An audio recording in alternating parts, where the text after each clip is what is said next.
Hello, I'm Darren Grimes and welcome to Reasoned UK, the channel that asks you to think more and follow less. As always, do consider hitting that little subscribe button and the notification bell to make sure that you don't miss out on any of our original free-thinking content.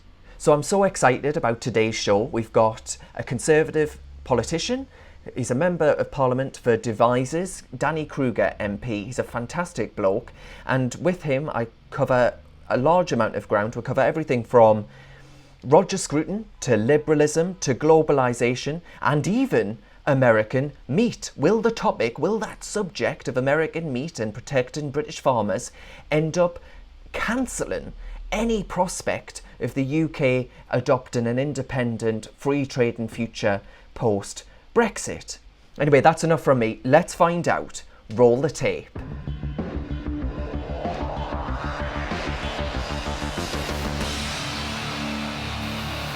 Hi, Danny. Hello, Darren. Danny, what's it like in a socially distanced parliament? You're in the house right now, aren't you? Yes, I'm in the office. I mean, it's a strange place anyway, but yes, it's a little stranger now. The chamber is weirdly empty, and everybody sort of dances around each other in the corridors. But it's good to be back. I do think it's important that MPs are physically present in Parliament at the moment. I don't think it works remotely. Obviously, there are concerns about people who can't be here, but overall, I'm pleased that we're here, and I think it's more or less working. Mm. Now, Danny, I want to move on and talk about the late and great Sir Roger Scruton. Now, you've wrote in the past that he explained to you why you love your country. And indeed, in your maiden speech, you made quite an unapologetic appeal, really, to national identity. But you also explained that the Christian foundations of that identity are at the very bedrock of it. I wonder if you can explain why you believe that we're at risk of losing that national identity and forgetting all about it. Well, I mean, starting with Scruton, the great value of philosophers is that they bring to the surface deep thoughts and ideas that are latent in us. And I think conservatives in particular struggle to articulate our own philosophy. And patriotism is a particularly difficult idea to explain, especially in our modern culture when we think that it's wrong to have any sort of tribal loyalties and that we're all just individuals, equal and free. And what Roger communicated so well is why it's valid and valuable to love your country. And he began it, as all good conservative thinkers do, with love of home and of neighbourhood.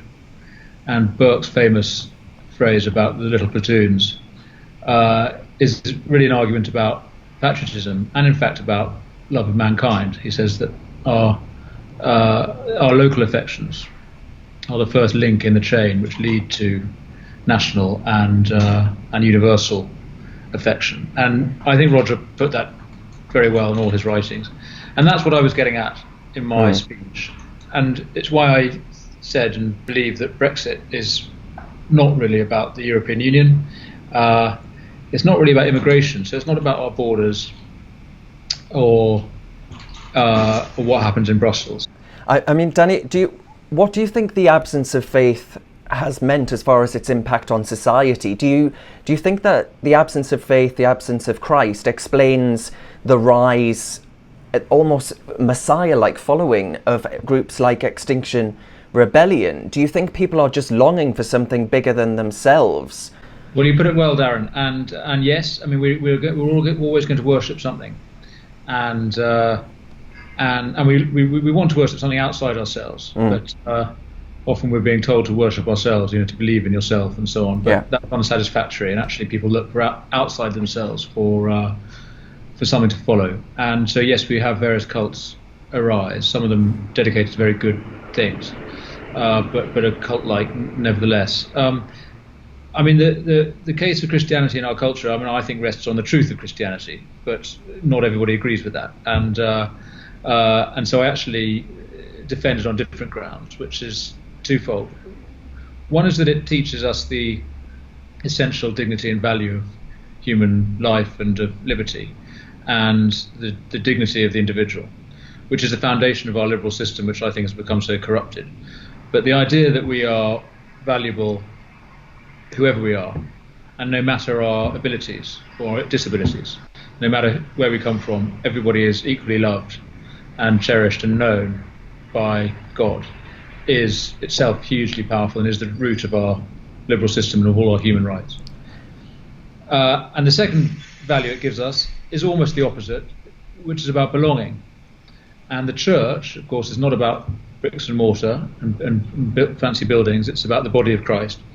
And so what Christianity gives us is, in the model of the early church particularly, but of the universal church today as well, an idea of living for a group and a cause and having identity which is outside yourself. So in both our sense of us as individually valuable and as our sense of belonging to a larger group which has a greater purpose, I think those are the two foundations of our culture and our civilization, and deserve protection by government. So I think there is a place for Christianity in our politics, because it is in fact the foundation of our politics. That was beautifully put. Now, Danny, I wonder, there was a Comres survey last month and it found that almost 1 in 4 British adults have either watched or listened to a religious service since the lockdown began. Now, our churches, Danny, remain closed, even for private prayer. I find that pretty uncomfortable, especially at a time when we're talking about opening up socially distanced retail spaces. You know, the idea that private prayer is off limits, but to shop isn't. I find that uncomfortable. I wonder if you've got any thoughts. I mean, I do, yes. I mean, if I had to, I mean, on the face of it, it's one of the minor absurdities of the rules, which, you know, I think are well designed, and everyone's struggling how to implement social distancing. And yes, I think that the situation you described reflects the status that church has in our national life. And there are lots of people, including colleagues of mine in Parliament, who are pushing very hard for that to be changed, which I support. But actually, let's not get hung up on bricks and mortar, as I was just saying. You know, the church is not a building, and prayer does not only happen in a consecrated space. There weren't churches in the early days, and you know, whenever 2 or 3 are gathered together, Jesus is there, we're told, and it doesn't even need 2 or 3. So while I respect that, I worry a bit that we've got a sort of an establishment defence of a status quo which isn't in itself wholly satisfactory. I mean, I think church buildings can have two central place in our conversation about the church. All that said, I think they're an incredible asset, and I think there's a big role for churches and church buildings, and the Anglican Church in particular is often the centrepiece of a village or town. Yeah, in the social settlement we need. So I'm a great believer in church buildings, but I don't worry massively that people can't go and pray in them at the moment. I agree with you. That's why we need to get the helter-skelters out of our cathedrals, if you ask me. But Danny, to what extent do you think when all of this is over, we'll forget about, and by this I mean the coronavirus, by the time we've got to the other end of surviving a potentially fatal virus and seeing billions of us squirreled away indoors, and you know, we're facing a pretty serious global depression.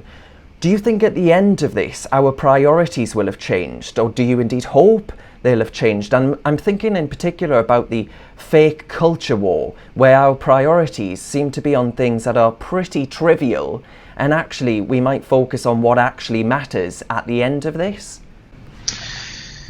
Yes, I mean, there's huge amounts of positive changes that you can see coming out of this crisis and out of the lockdown.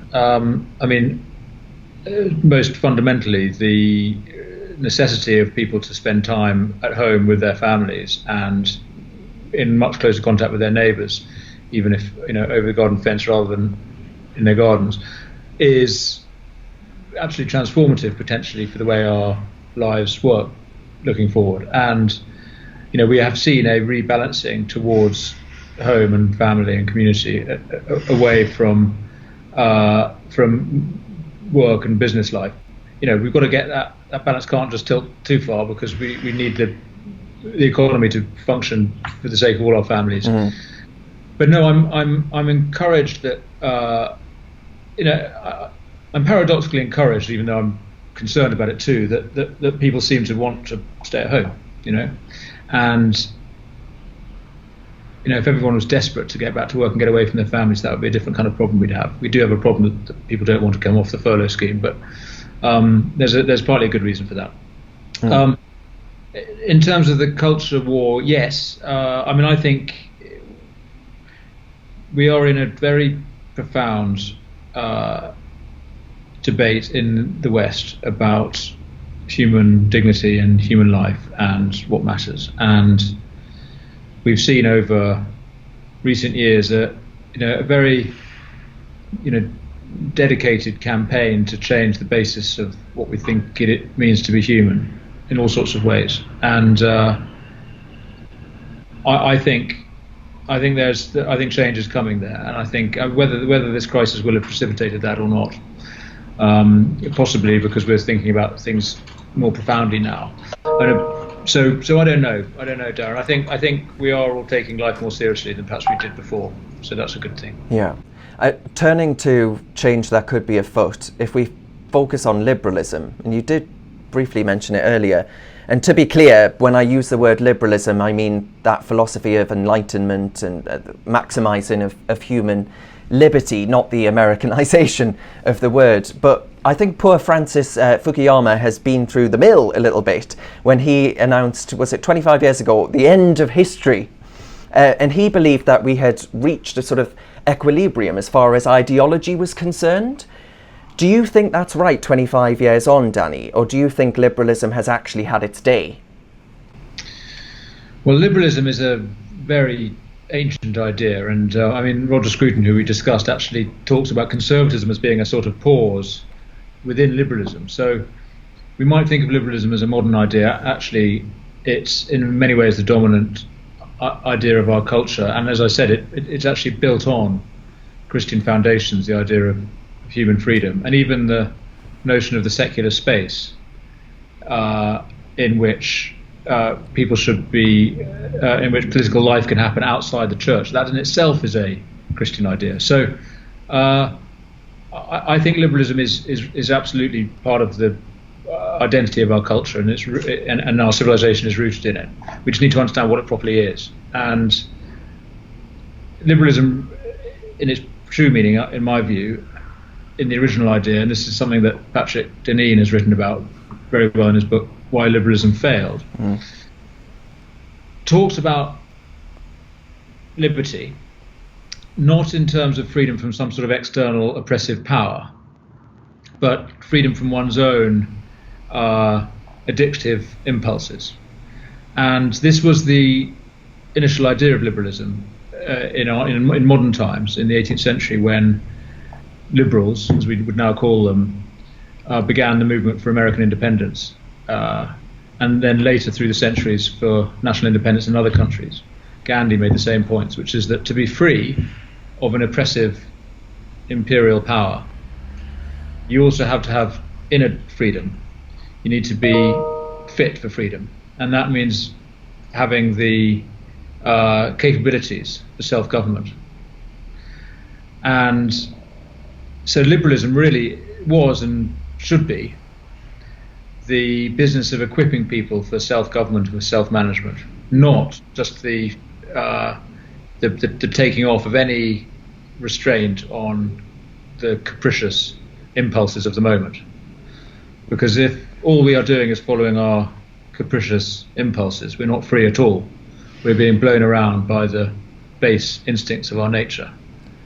Yeah. So freedom is about restraint as much as the absence of restraint.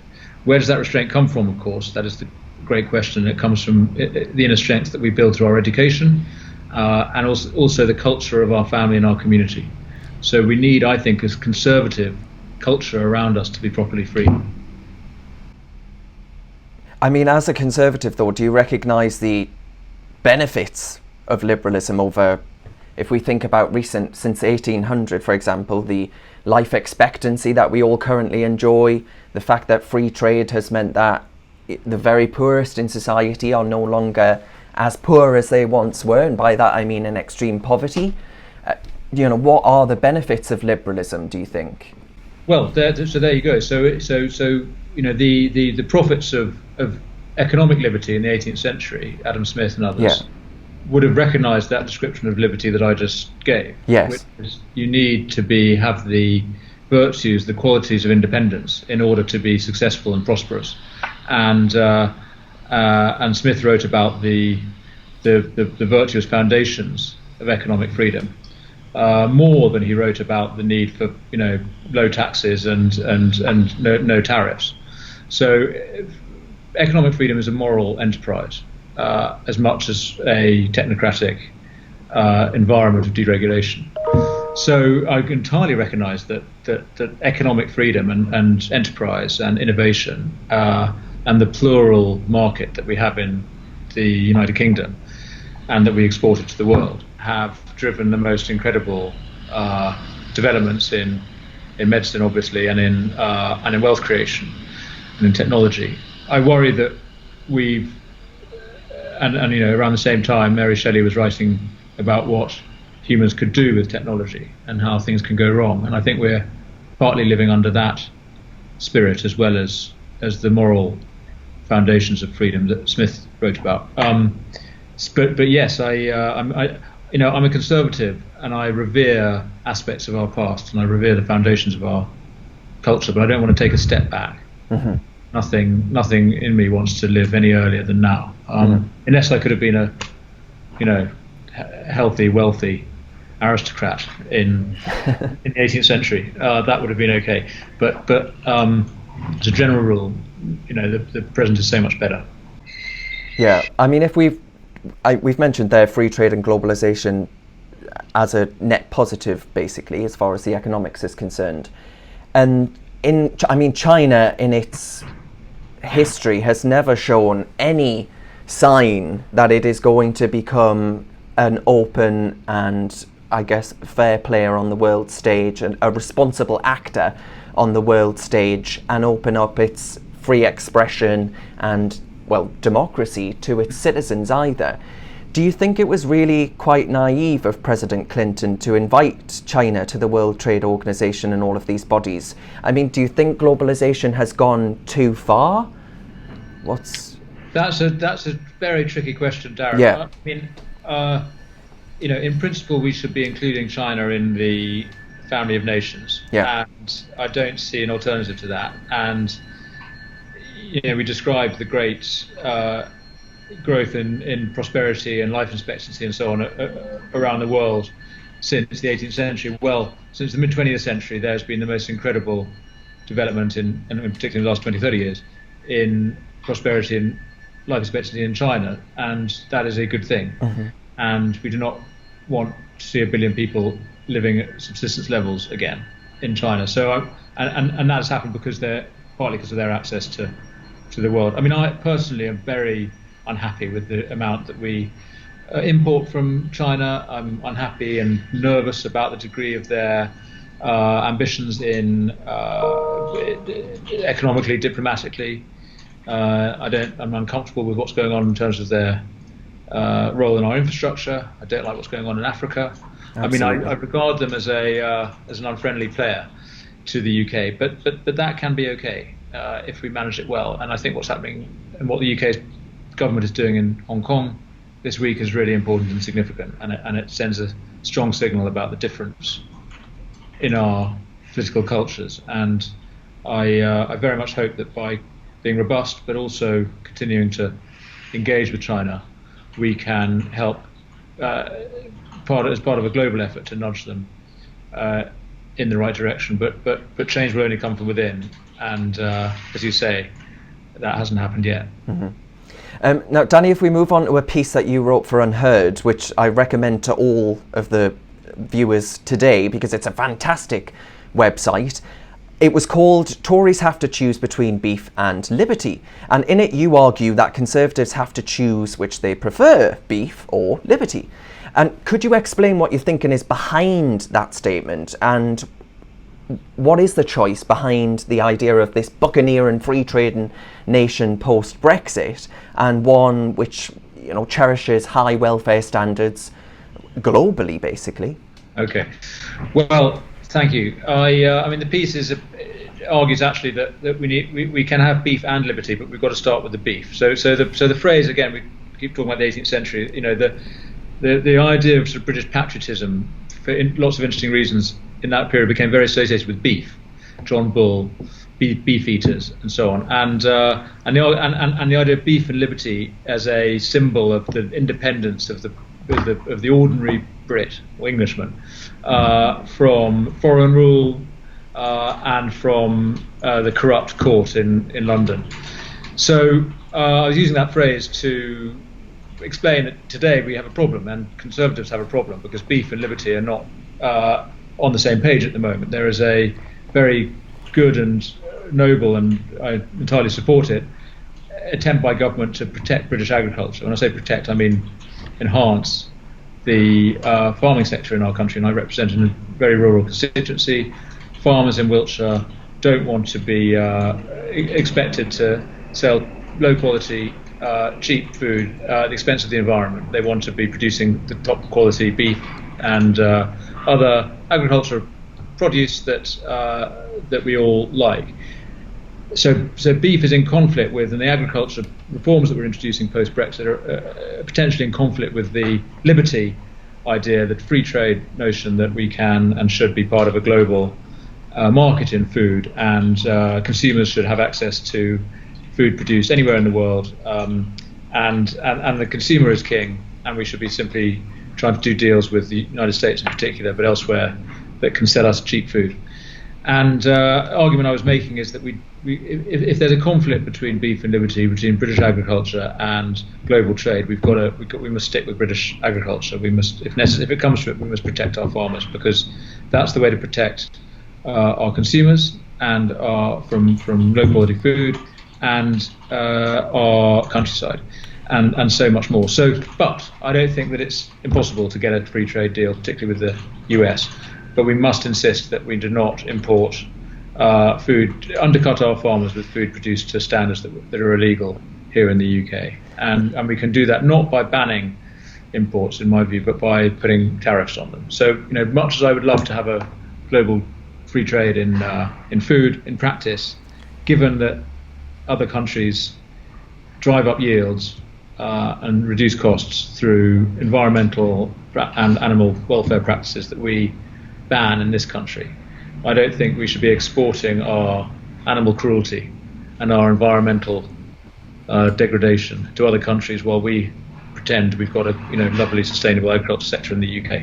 I mean, I was reading The Guardian has been beating the drum louder than potentially anyone else as far as a free trade agreement with the United States is concerned around animal welfare concerns. But before our Brexit moment, The Guardian was right. It was hardly very glowing about the UK's own welfare standards. It said that the water and feed are medicated with drugs, units are cleaned only at the end of each cycle, so after 2 to 3 weeks the floor of the shed is completely covered with feces, and the air tends to be acrid with ammonia. Now, I don't wish to belittle British producers at all, and in fact, even if we do have American meat on our shelves, I would personally, and I don't think this, my family back home in County Durham, even though they are of very little financial means, would continue to buy British. They just always have and always will.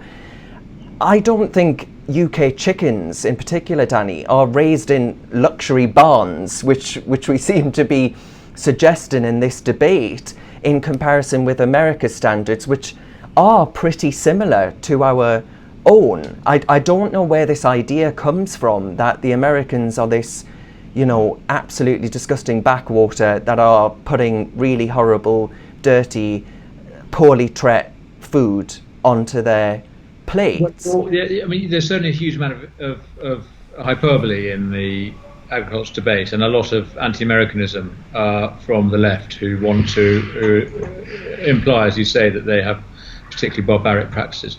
But the fact is they do have standards of food production. And I think higher and lower is a difficult thing to police, but they have different standards of food production, and they do their hygiene at different stages in the food production process as well. So again, it's not easy to compare. But Americans is not the healthiest country, but that isn't purely because they produce food to lower standards, I think. But I'm afraid it is the case that they have rules which enable much higher stocking densities than in the UK. So their cattle and pigs and so on can live in much more cramped conditions. They can use hormones and pesticides and GM products that we don't use in this country. So yes, they're not barbarians, and they have just as much of an affection for animal welfare and I mean their farmers do and the environment as anybody else anywhere. And you're right, pre-Brexit, under the Common Agricultural Policy, there's lots of dubious practices in European and British farming. But the opportunity that Brexit gives us is to raise the standards and is to genuinely have a world-class, best in the world model of agricultural support. And I hope we will. We do need to improve the quality of the food that we eat. And the challenge is how we do that without driving up prices.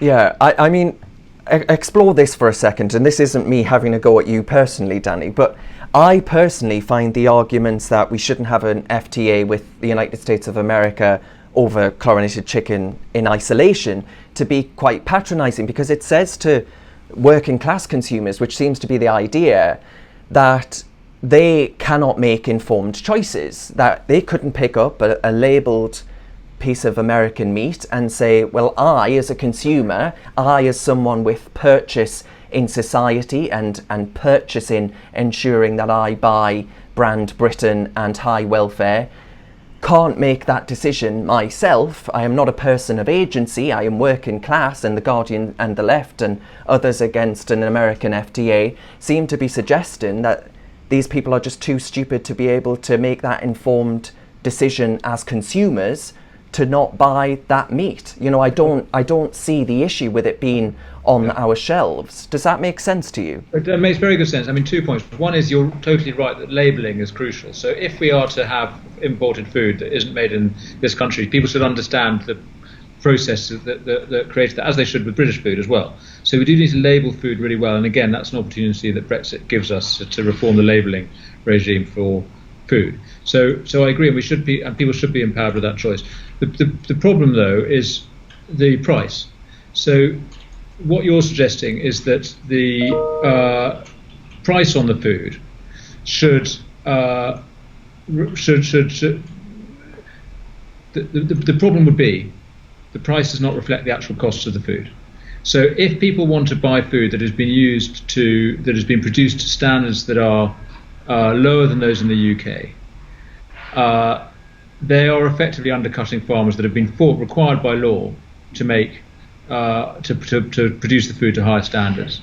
And I'm not sure that we should in this country be allowing food to be put on the shelves at prices which do not actually reflect the fact that the input costs for that food are so much lower than British product because of practices which we ourselves find to be morally wrong. So we could ban those imports, which is what Labour want.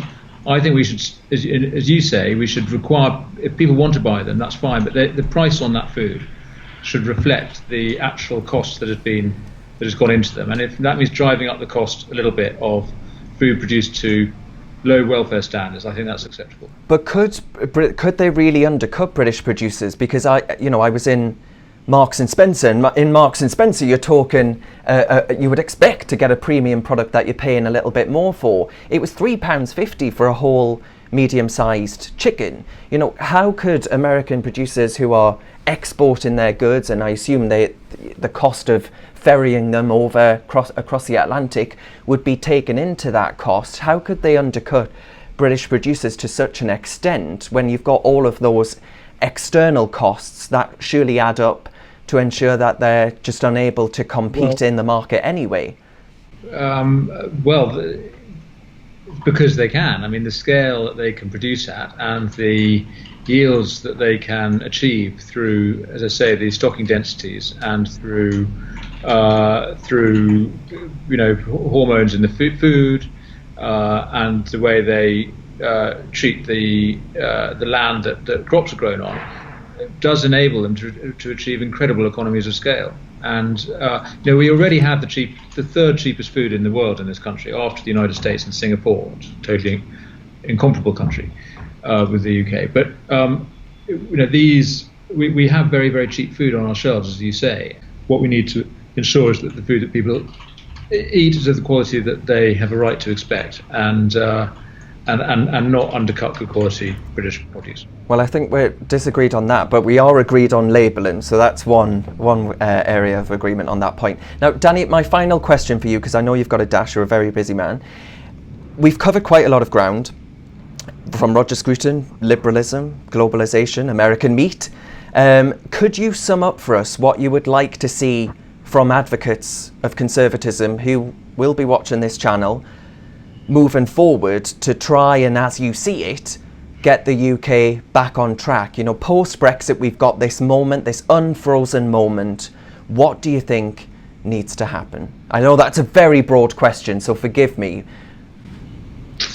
Well, it is very broad, and there's so many different ways to answer it. Let me answer it just one area, which is the one that is most important to me, and it's what my background is in. What I want to see is that the spirit of community and neighbourliness and sacrifice and social commitment and living for something beyond ourselves that we have seen in such enormous quantities in this crisis, that spirit is sustained and built upon and becomes actually the centrepiece of our social model. And so instead of constantly talking about how large or small government should be, or how much or how little the central state should do, we're talking more about what communities can do for themselves. And I think there's an enormous opportunity to change our whole system around that principle, and that we would find a willing, a responding echo from the country if we started talking in those terms. And no longer should citizens be seen as passive recipients of state support on one hand and reluctant contributors of taxation on the other, but as fully free in the terms that we were talking about earlier, self-governing people working in partnership with their neighbours to create a community that they can belong to and be proud of. And that is a great agenda for this government, I think, and in fact for politicians of all parties. It should be a national endeavour to create a more community-led social model. Yeah, well, that's beautifully put. Danny Kruger, thank you very much for joining us today. Thank you, Darren. Reasoned is a grassroots organisation that relies on support from people like yourself who want us to continue producing our free-thinking, high-quality content. You can rest assured whatever you donate, big or small, will be put back into ensuring we win the battle of ideas. Thank you for your support.